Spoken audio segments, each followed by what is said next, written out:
Hello and welcome to the WrestleTalk News. I'm Ollie Davis. In one of the weirder wrestling stories of the year so far, and that's saying something as this I've Been Stone Cold Stunned support group picture shows, Rock, the Dwayne Johnson and WWE Studios are making a movie based on the life of current WWE wrestler Paige. The reason that's so weird is because seemingly every other week has another story about strained relations between her and her employer. The film is called Fighting With My Family and is based on the Channel 4 documentary of the Norfolk-based Knight family, of which Paige is the daughter that found fame. It's already got a director in The Rock's Tooth Fairy co-star Stephen Merchant, and has cast Dwayne, Cersei Lannister, Nick Frost and Vince Vaughn. Florence Pugh will be starring as Paige. Pro Wrestling Sheet are now reporting that a big moment from Paige's career will be filmed in front of a live audience at the Staples Center in Los Angeles next week. So we'll most likely get our first look at the film through set photos. John Cena might not be in that movie, but he's practically in everything else. The latest Wrestling Observer newsletter has expanded on reports that Cena will be taking time off after WrestleMania 33 to shoot his new film The Pact, as he isn't currently advertised for any SmackDown brand events following WWE's biggest show of the year, including June's Money in the Bank. Cena has a lot of stuff planned for this year, so it's commendable that he wants to put over the next generation on his way out, as Sean Waltman revealed on his AfterBuzz TV show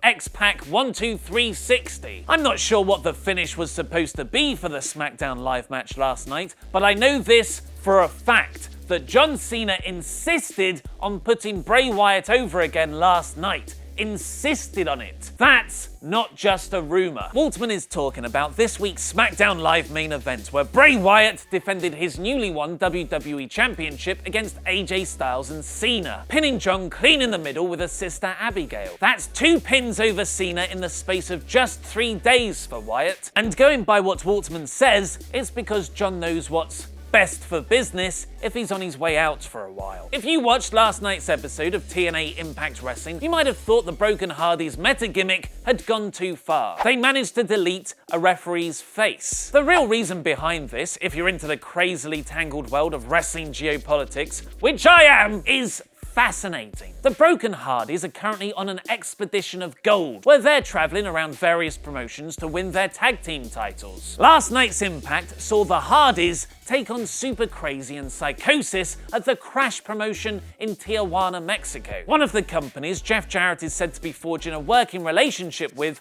on behalf of TNA. As reported by F4W Online, Crash used their only bilingual referee, Marty Elias, for the match to help overcome the language barrier between the Americans working with the Mexicans. Thing is, Elias is under contract with Lucha Underground, who are direct competition for TNA in the States. Lucha Underground legally threatened Impact in an attempt to get the segment pulled, but TNA just blurred out the referee's face and cut around it as much as possible instead. What wrestling stories would you most like to see turned into films? Tell me how it's about time someone put Hornswoggle being Vince McMahon's illegitimate son on the big screen in the comments below. If you want to find out the latest on Kurt Angle's potential in-ring return for WWE, or what really happened backstage with Emelina's character, click the videos to the left and subscribe. I've been Ollie Davis, and that was wrestling.